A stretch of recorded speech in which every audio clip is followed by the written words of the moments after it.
अस्सलाम वालेकुम। शमीला, मैं भी एक मीटिंग में बैठी हुई थी, पता नहीं क्या हुआ कि वो मैं उसमें इंतज़ार कर रही हूँ और आप पता नहीं किसी और पे बैठे हुए थे मीटिंग आईडी पे। बहरहाल कॉन्फ्लिक्ट हुई हो गया। अभी आपने भी जॉइन कर लिया है, अलिशबा ने भी जॉइन कर लिया है। चलिए मैं शेयर स्क्रीन करती हूँ।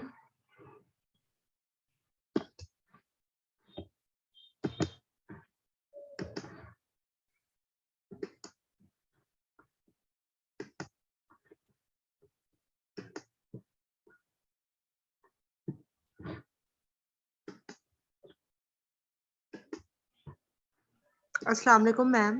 वालेकुम सलाम। आप लोगों को मेरी स्क्रीन नज़र आ रही है अब? Yes ma'am.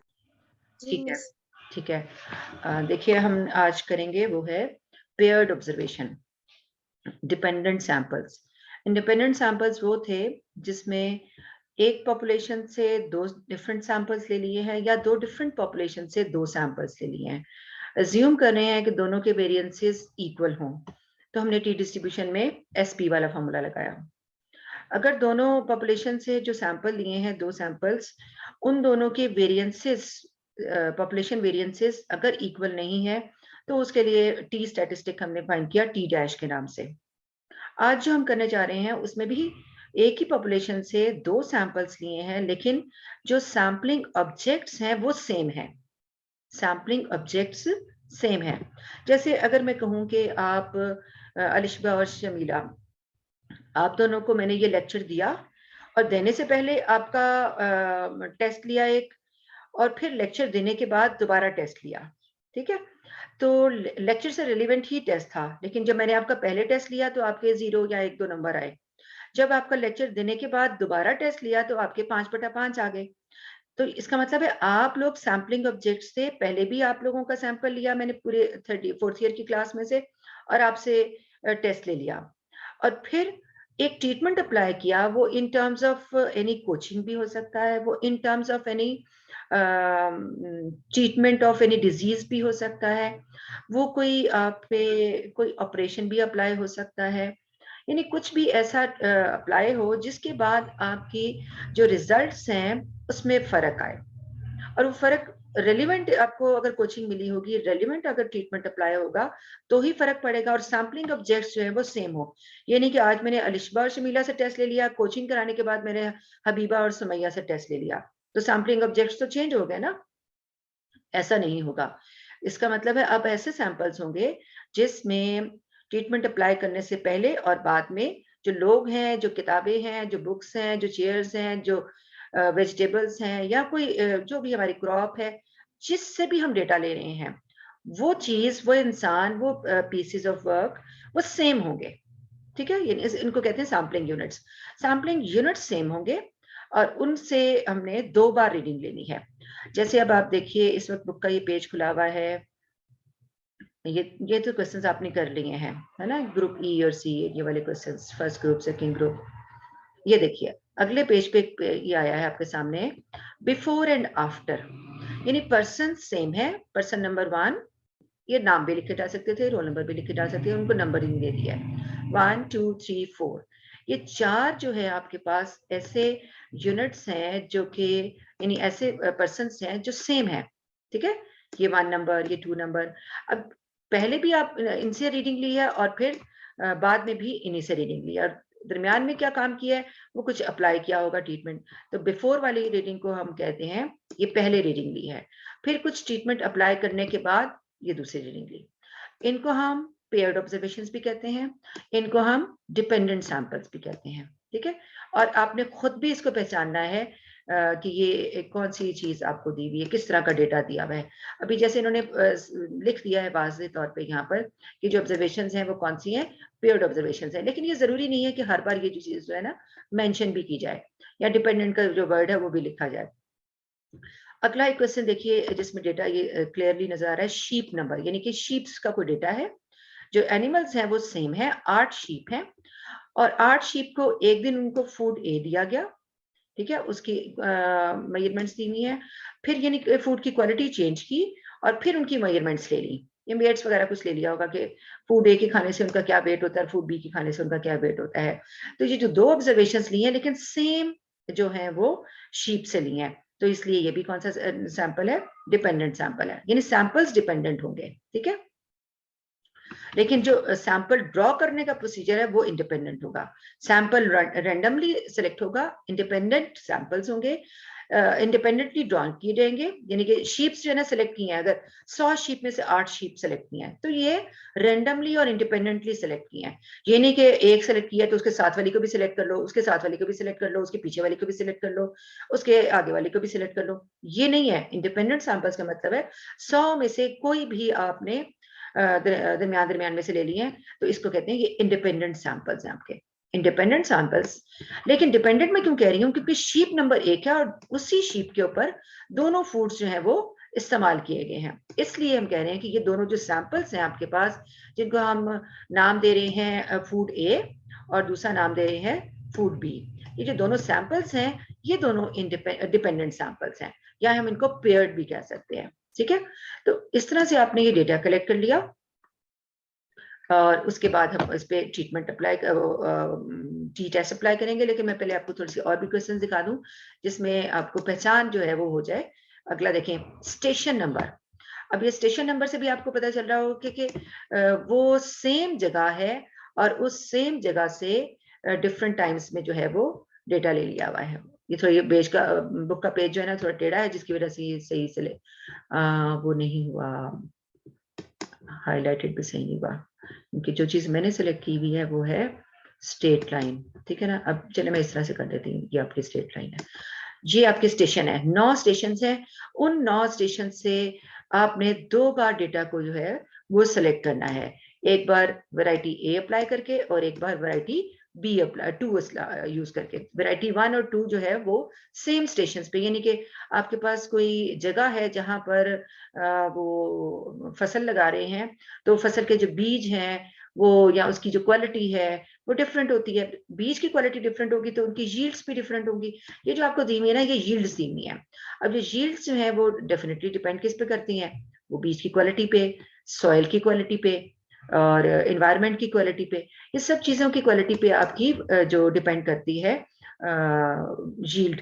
लेकिन अगर हम कह रहे हैं कि सारी की सारी चीजें सेम है, सिर्फ फर्क क्या आ रहा है उसके बीज का, तो फिर इसका मतलब है कि अगर प्रोडक्शन में चेंज आ रहा है तो वो बीज की वजह से आ रहा है, ठीक है ना। यहाँ पे भी देखिए एग्रीकल्चर डिपार्टमेंट की बात कर रहे हैं वो, और वेराइटी ऑफ वीट की बात कर रहे हैं, कैपेबिलिटीज की, कि वीट जो है वो उसमें जो ग्रो कर रहे हैं वो डिफरेंट किस्म की हैं, और 5 एकड़ में उन्होंने उसको वैरायटीज को लगाया है और उसके बाद उसकी यील्ड को नोट किया है। तो जाहिर है कि जमीन का जो पोर्शन है वो एक सेम तरह की जमीन होगी, और उसके आधे पोर्शन पे जो है वो वैरायटी 1 लगाई है और दूसरे वाले पोर्शन पे वैरायटी 2 लगाई है। अब सॉइल क्वालिटी सेम है, एनवायरनमेंट सेम है, तो जो फर्क आएगा बीज का वो किसकी वजह से आएगा, वो उसकी वैरायटी की वजह से आएगा, 1 और 2 यानी बीच की जो चीज होगी उसकी वजह से आ रहा होगा। तो ये भी आपका डिपेंडेंट सैंपल होगा। इसके बाद ये नेक्स्ट देखते हैं, इसमें डिपेंडेंट सैंपल का और कौन सा क्वेश्चन है, ये radial tyres and belted tyres. ये क्वेश्चन जो है ये टायर्स की डिफरेंट क्वालिटीज हैं। अब गाड़ी एक है, उसी गाड़ी पर इन्होंने लिखा नहीं हुआ लेकिन ऊपर कहीं लिखा होगा ये गाड़ी एक ही है, तो देख लेते हैं कि ऊपर कहाँ लिखा हुआ है। A taxi company is trying to decide whether the use of radial tyres instead of regular belted tyres improve the fuel economy, ठीक है। 12 ही लिखा हुआ है ना, ठीक है।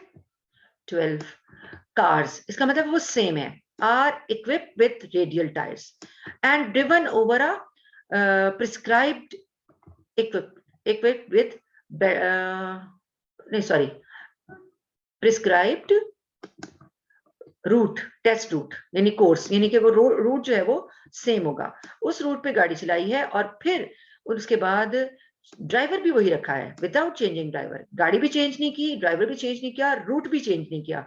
चेंज किया है तो क्या किया है, रेडियल टायर की जगह पर बेल्टेड टायर्स लगाए हैं। तो इसलिए अब आपका ये क्वेश्चन भी कौन सा होगा, डिपेंडेंट सैंपल्स का होगा। इसके ऊपर नहीं 1 2 3 लिखा हुआ, यहाँ पे 12 इस तरह नहीं लिखा हुआ, लेकिन आपको पहचान होनी चाहिए कि स्टेटमेंट में क्या चीज ऐसी दी हुई है जिसकी वजह से आपको ये डिपेंडेंट सैंपल्स है।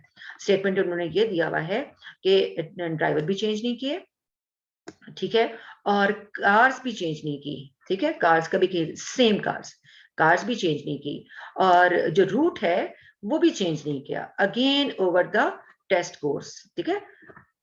अगेन का मतलब है कि वही रास्ता, वही कोर्स लिया है जो कोर्स पहले लिया था, टेस्ट कोर्स, ठीक है। जिस रूट पे गाड़ी को भगाना था वो सेम है, यानी कि रास्ता भी सेम, उसमें जो खड्डे, स्पीड ब्रेकर वो भी सेम।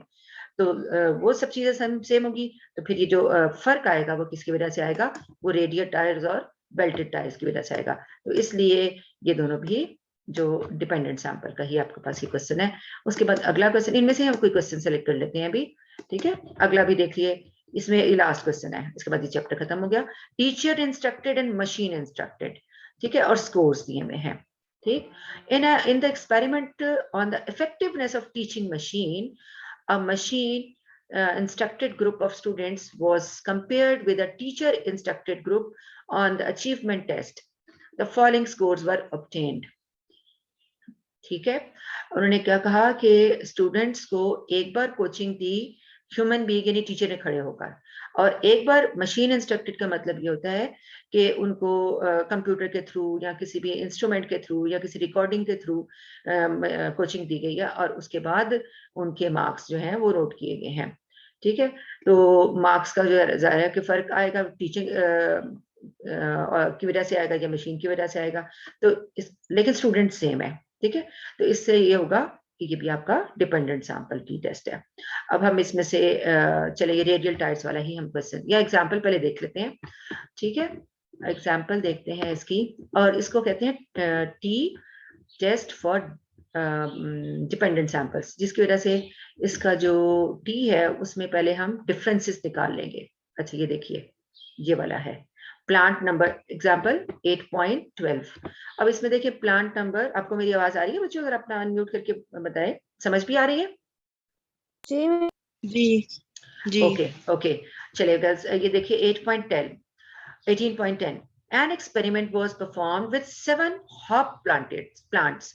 ये देखो 1 2 3 4 5 6 7, ये आपको वही प्लांट्स दिए हुए हैं, उन प्लांट्स को दो डिफरेंट किस्म की जो है वो पोलिनेशन कराई हुई है। एक बार पोलिनेशन सॉरी एक पॉलिनेटेड है और एक बार उनको नॉन पॉलिनेटेड के साथ डेटा लिया है। तो वैल्यूज का जो है वो फर्क आ रहा है, और वो फर्क किसकी वजह से आ रहा है, इन्हीं की वजह से आ रहा है जो इसके ऊपर ट्रीटमेंट अप्लाई किया है कि नॉन पॉलिनेटेड है कि पॉलिनेटेड है। अब इसमें आपने सबसे पहले अच्छा पहले स्टेटमेंट भी देख लेते हैं। Determine at the 5% level of significance whether pollinated half of the plant, यानी कि पूरा एक प्लांट है जैसे, ठीक है, इस तरह से एक प्लांट लगा हुआ है आपके पास, और प्लांट के नीचे से तना एक ही है, ठीक है, और एक जो गमला है उसमें भी एक ही जगह पे पौधा लगा हुआ है, यानी कि उसको पानी और हवा और सारी चीजें जो है वो सेम टाइप की मिल रही है। इसमें से हाफ प्लांट जो है यहाँ तक, यानी इसको हाफ कर दिया, इस तरफ जो है वो नॉन पॉलिनेटेड ट्रीटमेंट अप्लाई कर दिया और एक तरफ पॉलिनेटेड। अब जो फर्क आएगा इस इन दोनों साइड पे, हाफ हाफ की साइड पर, तो वो किसकी वजह से आएगा, वो इस ट्रीटमेंट की वजह से आएगा, ठीक है। आप एक मिनट जरा मैं होल्ड करें, मैं मिनट बाहर देख लूं।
हाँ जी गर्ल्स, इसका देखिए determine at 5% level of significance whether the pollinated half of the plant gives the higher yield in seed then the non pollinated. ठीक है, यहाँ पर भी आपको जो है वो यील्ड ही दी हुई है, यानी प्रोडक्शन ही दी हुई है कि उसमें कितने फूल आते हैं, कितने बीज आते हैं, या जो भी उसमें उसके साइज का कोई फर्क होगा वो उसका नोट किया हुआ है। अब आपने क्या करना है, बी पार्ट बाद में देखते हैं, पहले इसको देखते हैं, ए पार्ट को। पहला हाइपोथेसिस क्या कहा उन्होंने, ये एच नॉट, अगर आप नोट करो यहां से, एच नॉट क्या कह रहे हैं आपको, द पॉलिनेटेड, इसको वर्ड्स में भी लिख सकते हैं, ठीक है, और इसको इस तरह भी लिख सकते हैं, इतना सा, इतना सा। अब मुझे बताएं, ए म्यू पी किसको शो कर रहा है, पॉलिनेटेड, ठीक है, is less than equal to mu pollinated. Statement देखें क्या है, whether the pollinated plant gives the higher, higher में क्या इक्वल आ सकता है वर्ड, पहले ये मुझे बताएं, तो बता सकते हैं हायर का क्या मतलब होगा। नहीं मिस, हायर का मतलब तो ज्यादा हो जाएगा ना। ज्यादा होगा ना, इसमें इक्वालिटी नहीं आती, नहीं आती ना। अब नहीं आपकी, आती। हाँ, आपको ये बात मैंने बताई थी कि एच नॉट में क्या लिखते हैं हमेशा, इक्वल, ठीक है ना, इक्वालिटी वाला साइन उसमें जी आता है। अब हायर वाली चीज जो है उसका क्लेम ये किस में जाएगा, H1 में जाएगा। यहाँ पे थोड़ा सा आपको जो है टेस्टिंग ऑफ हाइपोथेसिस में इस तरह के मसले आ सकते हैं। आपने ये देखना है, अगर इसकी स्टेटमेंट में यहाँ लिखा होता एटलीस्ट, यहाँ क्या वर्ड होता एटलीस्ट, तो एटलीस्ट का मतलब क्या होता है, इक्वालिटी भी शामिल होती है। Less than. हाँ, जब वो इक्वालिटी भी शामिल होती है तो फिर वो किस में आना था, फिर वो एच नॉट में आ जाना था यहाँ पर, उस केस में अगर यहाँ पर क्या होता, एटलीस्ट लिखा होता। लेकिन अभी तो एटलीस्ट नहीं लिखा हुआ, जब एटलीस्ट नहीं लिखा हुआ, हायर लिखा हुआ है, तो इसका मतलब है सिर्फ ग्रेटर का साइन आना है। तो ग्रेटर का साइन तो हम एच नॉट में नहीं लिख सकते, हमें तो इक्वालिटी भी लिखनी है, ग्रेटर देन इक्वल टू भी नहीं लिख सकते, क्योंकि स्टेटमेंट सिर्फ हायर की बात कर रही है, इक्वालिटी की बात नहीं कर रही। तो हमने क्या करना है, इस ग्रेटर को डालना है H1 में, और उसका ऑपोजिट साइन किस में डालना है, एच नॉट में। ये बात समझ आ गई अलिशबा, आपको भी समझ आ गई, और आपको भी शमीला, जी मिस आ गई है। ठीक है। अब आपने ना जी हाइपोथेसिस, ओके, इतना सा लिखना है जितना सा मैं आपको कह रही हूँ, इन वर्ड्स भी लिख सकते हो जिस तरह वो लिखा हुआ है, लेकिन बहरहाल इतना लिख लिया। तो ये पहला स्टेप हो गया आपका। अब उसके बाद आता है सेकंड स्टेप, आपका level of significance. Level of significance में भी आपने सिर्फ उतना सा ही लिखना है जितना अल्फा के साथ है, उस स्टेटमेंट की जरूरत नहीं है, लेवल ऑफ सिग्निफिकेंस, ठीक है। आपने लिखा अल्फा इज इक्वल टू 0.05, ये इस तरह से ये लिखा हुआ है, ये आपने लिख लिया, ठीक है। ये मैं दोबारा से हाईलाइट कर रही हूँ कि ये आपने इतना इसमें लिखा। और ये थर्ड स्टेप आपका टी स्टैटिस्टिक। टी स्टैटिस्टिक का एक्सप्रेशन देखें, ऊपर डी बार लिखा हुआ है, डी बार के साथ अब आप देखें, आपको यहाँ कुछ नहीं मेंशन किया हुआ, तो एक्चुअली यहाँ पर म्यू डी है। म्यू डी आपका अगर देखें तो ये म्यू पी माइनस, इनको माइनस करो तो इक्वल टू 0 आता है ना, कोई नंबर तो दिया ही नहीं हुआ, एनी स्पेसिफाइड वैल्यू तो है ही नहीं, तो 0 आता है, इसलिए यहाँ पर इस कुछ भी मेंशन नहीं किया हुआ, यहाँ पर एक्चुअली क्या आना था, 0 ही आना था, ठीक है। वही हाइपोथेसिस में से यहाँ वैल्यू लिखते हैं ना, तो वो नहीं लिख सकते क्योंकि वो तो 0 दी हुई, यहाँ पे कुछ भी नहीं, आपस में टेस्ट करेंगे, both are equal, both are greater than, both are less than to each other, ये नहीं लिखा हुआ कि एनी स्पेसिफाइड वैल्यू, 10 से 20 से 50 से, वो कुछ नहीं है, तो वो 0 ही होगा। तो डी बार एक्स बार की जगह पर क्या लिखा है, डी बार, ठीक है। और जहां एस पी लिखते थे वहां पे एस डी है और एन है, क्योंकि सिंगल आपने इसको सिंगल सैंपल में कन्वर्ट करना है, डिपेंडेंट सैंपल है ना। अब सिंगल सैंपल में हम कैसे कन्वर्ट करेंगे, हम डिफरेंसेस लेंगे, ठीक है, बिफोर और आफ्टर की आपस में डिफरेंसेस लेंगे। और इसका अच्छा डिग्री ऑफ फ्रीडम नोट करना है, जितने शीप्स हैं, जितनी कार्स हैं, बेल्टेड टायर्स, रेडियल टायर्स, उतनी कार्स में लगने हैं ना। अगर स्टूडेंट्स हैं 5-7 हैं, या पर्सन्स जो हमने डेटा देखा था, वो दोनों में बिफोर और आफ्टर में सेम होगा, इसलिए इसकी डिग्री ऑफ फ्रीडम जो है वो n-1 होगी, यानी कि n हमेशा सेम रहेगा, ठीक है।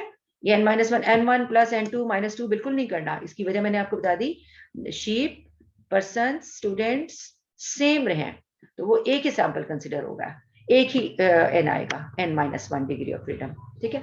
अब देखेंगे पॉलिनेटेड पहले लिखा, फिर नॉन पॉलिनेटेड लिख दिया, उसके बाद इसका डिफरेंस निकाल दिया, डिफरेंस मीन के 0.78 - 0.21, ठीक है।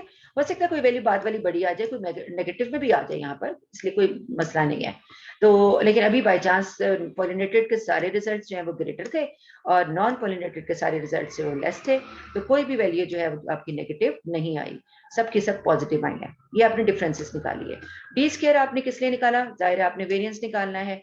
वेरिएंस का वही फॉर्मूला जो आपने एक्स के साथ पढ़ा था सिंगल सैंपल के लिए, smallest unbiased estimator of variance sigma square, उसमें एक्स की जगह पर डी डी यूज कर लिया है। ठीक है, तो ये दोनों कॉलम्स के टोटल्स जो है वो आपने यूज करके डी बार भी निकाल लेना है और एस डी भी निकाल देना है। और फॉर्मूला में इसकी कैलकुलेशन कोई डिफिकल्ट नहीं है। ठीक है, ये आपने उसको फॉर्मूला में सब्स्टिट्यूट किया और आपके पास जो इसका रिजल्ट आया टी का वो क्या आ गया, ये देखिए सारा एक्सप्रेशन जो है उसमें सब्स्टिट्यूट करके 6.96। आपको पता तो चल रहा है कि 6 तो काफी हाई वैल्यू है, क्योंकि टी की जो क्रिटिकल वैल्यू आती है वो बड़ी छोटी 2 3 करके आती है। ठीक है, अब क्रिटिकल वैल्यू देखिए यहाँ उन्होंने बताई, ये साइन क्यों लगाया है बता सकते हैं? मिस क्योंकि ग्रेटर में उन्होंने खुद बताया था हायर है। हाँ हाय, आपने ना H1 से साइन उठाना है। H1 में ग्रेटर का साइन था इसलिए हमने यहाँ ग्रेटर लिखा है। ठीक है, और 1.9 इसकी जो वैल्यू आ गई है, और ऑब्वियसली ये वैल्यू जो है 6.9 जो रिजल्ट आपके पास आया है वो हायर है ना इस क्रिटिकल वैल्यू से। ठीक है, इन दोनों को कंपेयर किया तो आपका क्रिटिकल रीजन जो है उसमें लाई करती है वैल्यू, इसलिए आप इसको क्या कर दोगे, नल हाइपोथेसिस को रिजेक्ट कर दोगे। नल हाइपोथेसिस को अगर रिजेक्ट किया तो एक्चुअली हमने क्या रिजेक्ट किया, वापस आते हैं। नल हाइपोथेसिस को हमने रिजेक्ट कर दिया और उसमें हम क्या कह रहे थे, हम कह रहे थे कि ये जो वैल्यू है ये वाली चले। ठीक है, ये गलत हो गई, और जो चीज हम एक्सेप्ट कर रहे हैं वो क्या एक्सेप्ट कर रहे हैं, हम कह रहे हैं कि ये जो रिजल्ट है आपका ये ठीक है, यानी कि H1 जो है वो आपका करेक्ट है। और H1 में क्या स्टेटमेंट थी कि pollinated is higher than non pollinated. अच्छा एक बात और देख लीजिए कि एटलीस्ट का वर्ड आएगा तो आपने H0 में डालना है, या एटमोस्ट का वर्ड आएगा तो आपने H0 में डालना है। अदरवाइज अगर आपकी स्टेटमेंट में कोई क्लेम आ रहा है और उसमें इक्वालिटी नहीं एग्जिस्ट करती तो वो आपने किस में डालना है, H1 में डालना है। ठीक है, ठीक है। अच्छा अब मुझे बताएं इस क्वेश्चन में कोई प्रॉब्लम तो नहीं, क्लियर है? और ये देखो, मिस हाँ पूछें, कुछ पूछना है आपने, कुछ बोल रहे थे भाई? नहीं मिस सब ठीक है। ओके अच्छा, उसके बाद देखिए इसका ये 90% कॉन्फिडेंस इंटरवल है। वही एक्सप्रेशन जो कॉन्फिडेंस इंटरवल का हम पहले ही से यूज करते आए हैं वो उस तरह ही लिखेंगे। एक्स बार की जगह पर क्या होगा, डी बार प्लस माइनस ये उसी तरह से degree of freedom n-1 L T alpha by 2 as it is, S D S की जगह पर एस डी लगा देंगे, तो ये इसका कॉन्फिडेंस इंटरवल यहाँ से निकलेगा। अगर आप इसका एस डी बार हमने निकाला था इसमें, वो भी सब्स्टिट्यूट करें, 1.943 अभी हमने क्रिटिकल वैल्यू इसकी निकाली है, वो सब्स्टिट्यूट करें, और इसका एस डी जो है वो भी निकाला था, उसका मिस अंडर रूट ये ले भी लिया। करना है साथ में। हाँ इसके क्वेश्चन में है ना, इसके क्वेश्चन का डी पार्ट है, स्टेटमेंट में है। ठीक है, तो हम इसको सॉल्व करेंगे। नेगेटिव का आंसर शमीला जरा खास तौर पे आप देखिएगा, ये पॉजिटिव नेगेटिव इकट्ठी लिखी हुई है और इन दोनों में से जो छोटी वैल्यू है वो 0.3454 है, तो पहले आई है, और 0.6 वाली वैल्यू ऑब्वियसली बड़ी है, इस 0.6 की वजह से ये वैल्यू जो है वो बाद में आनी है। माइनस करके पहले लिखना है रिजल्ट, और प्लस वाला रिजल्ट जो है वो बाद में लिखना है। ठीक है, ये याद रहेगा। ठीक है हाँ जी। ठीक है, इंटरवल हमेशा छोटी वैल्यू पहले आती है। अच्छा अब आप जरा इसकी स्टेटमेंट दोबारा देख लेते हैं, उसमें एक दो बातें और भी पूछी हुई हैं, वो भी देख लेते हैं। ये देखिए पहला पार्ट तो हमने टेस्टिंग का किया क्योंकि वर्ड भी लिखा हुआ था, स्टेट द डिटरमिन, हाँ ये लास्ट में हाइपोथेसिस। ठीक है, स्टेट द assumptions और and hypothesis to be tested to carry through the computation to make the decision. क्या लिखा होगा anyway। और उसके बाद हमने ये डी पार्ट कर लिया, यानी कि ए और डी कर लिया है। वो कॉन्फिडेंस इंटरवल का है, गिव 90% कॉन्फिडेंस इंटरवल। एक्चुअली ये 90% क्या आपको दिया हुआ है, 1 माइनस अल्फा की वैल्यू दी हुई है। ठीक है ना, तो कितना बन जाएगा 1 माइनस अल्फा, 0.9। ठीक है ना, तो अल्फा कितना बन जाएगा 0.1, और अल्फा बाई 2 कितना बन जाएगा 0.05। ठीक है, इस तरह से आपने इसको सॉल्व करना है। अच्छा, अब इसका दरमियान में बी और सी पार्ट जो है ना वो मैं कल क्लास में समझाऊंगी, क्योंकि एक नया टॉपिक है। नया टॉपिक मीन मैंने आपको अभी ये चीजें पढ़ाई नहीं हुई, टाइप 1 टाइप 2 एरर, क्योंकि वो चैप्टर ही हमने नहीं पढ़ा जिसमें सारी चीजें थी। तो थोड़ी सी डेफिनेशन जो है ना वो मैं आपको इंशाल्लाह कल कराऊंगी क्लास में, मंडे को तो नहीं, ट्यूसडे को। लेकिन आप ये तो थ्योरी से रेलिवेंट है, ठीक है, टाइप 1 टाइप 2 एरर। इसको छोड़ के आपने इस चैप्टर में पूरी एक्सरसाइज कर लेनी है। अब ये देखिए, एक एग्जाम्पल ये दी हुई है और एक एग्जाम्पल ये भी दी हुई है, पिछली एग्जाम्पल। इस एग्जाम्पल में देखिए क्या है, 18.9, इसमें वेराइटी 1 और वेराइटी 2 है। शुरू में नहीं लिखा हुआ कि ये सेम है कि नहीं है, लेकिन स्टेटमेंट में लिखा हुआ है the following data give a paired yields. यहाँ से पता चल गया ऑफ 2 वेराइटीज ऑफ व्हीट। उसी तरह का क्वेश्चन है जिस तरह एक्सरसाइज में भी हमने देखा था, उसमें ये वेराइटी 1 और 2 लिखा हुआ था, ठीक है ना। लेकिन ये रोमन में लिखा हुआ है, वो 1 2 वैसे नंबर्स में लिखा हुआ था, ठीक है ना। और उसी तरह से ये क्वेश्चन हो जाएगा। अच्छा, अब इसमें हाइपोथेसिस क्या है, weather each pair was planted in a different locality, test the hypothesis that the mean yields are equal, ठीक है। अब mean yields are equal की वजह से आपने क्या लिखना है इसमें, इक्वल का sign, equal to 0, mean yields यानी कि डिफरेंस जो है कोई नहीं है इसमें, और नॉट इक्वल, स्ट्रेट फॉरवर्ड सा। जब इक्वल का वर्ड आ गया तो आपने इक्वल एंड नॉट इक्वल डाल देना है। अल्फा इस क्वेश्चन में नहीं दिया हुआ तो खुद से ले लिया 0.05, ठीक है। टी स्टैटिस्टिक आपका ये हो गया, डिग्री ऑफ फ्रीडम इसमें ये लिखनी है साथ ही। उसके बाद आपने क्रिटिकल रीजन, चूंकि आपने देखा है कि इसका क्रिटिकल रीजन टू टेल क्यों आया है, यहाँ पर आपको H1 में जो हाइपोथेसिस दिया हुआ है वो नॉट इक्वल का दिया हुआ है, और अल्फा बाय 2 के साथ लिखेंगे हम इसको, ठीक है, अल्फा के साथ नहीं लिखेंगे। उसके बाद आपने इसमें कंप्यूटेशन कर ली। कंप्यूटेशन के लिए ज़ाहिर थोड़ा सा टेबल बनेगा छोटा सा, क्योंकि हमें डिफरेंसेस निकालने हैं और डिफरेंसेस का स्क्वायर्स निकालने हैं। लेकिन उन्होंने डिफरेंसेस टेबल नहीं बनाया, लेकिन आप टेबल ही बनाइएगा, ठीक है। टेबल बना के उसके कॉलम्स बना लें, डी बना लें, डी स्क्वायर बना लें और इसको सॉल्व कर लें। ये 2 एग्जांपल्स हमने देखी हैं, एक्सरसाइज मैंने पहले ही आपके साथ शेयर कर ली। इससे पिछला क्वेश्चन देख लें, वो भी ऐसा ही है, ठीक है। इससे पिछला क्वेश्चन है, उसकी स्टेटमेंट सिर्फ देखते हैं। इसकी स्टेटमेंट क्या है, 10 young recruits were put through a क्या लिखा हुआ है, कोई सीरियस नहीं, स्टेनियस physical, strenuous physical training program by the army. Their weights were recorded before and after, ठीक है। रिक्रूट्स चूंकि आप देखें कि सेम है, 10 के 10 रिक्रूट वही वाले हैं, और उनका वेट जो है वो बिफोर और आफ्टर करके लिखा हुआ है। तो ये तो बड़ी मेजर पहचान है ना, दो के ऊपर अगर काउंट्स लिख दिए जाएं और साइड पर आपको बिफोर और आफ्टर लिख दिया जाए तो वो पेयर्ड का क्वेश्चन होगा और आपने म्यू डी ही करना है। अब हम देखते हैं स्टेटमेंट में क्या कह रहे हैं। अल्फा दिया हुआ है इन्होंने 5%, उसके बाद है would you say that programme affects the average weight of recruits, ठीक है। प्रोग्राम उनको यानी कि जो ट्रेनिंग दी है ना, फिजिकल ट्रेनिंग, उससे पहले उन्होंने वेट्स कर लिया और उस ट्रेनिंग के बाद भी वेट्स कर लिए। उन्होंने कहा हमने जो ट्रेनिंग कराई है क्या उसका कोई इफेक्ट था कि नहीं था, तो फिर हम इसको 0 ही ले लेंगे, क्योंकि डिफरेंस को 0 ले लेंगे। अगर वो डिफरेंस 0 जो है वो रिजेक्ट हो जाएगा तो इसका मतलब है कि ट्रेनिंग का कोई इफेक्ट था, ठीक है। इसमें हमने 0 के अगेंस्ट, यानी कि दोनों ट्रेनिंग से पहले और ट्रेनिंग के बाद वो इफेक्ट एक जैसा है।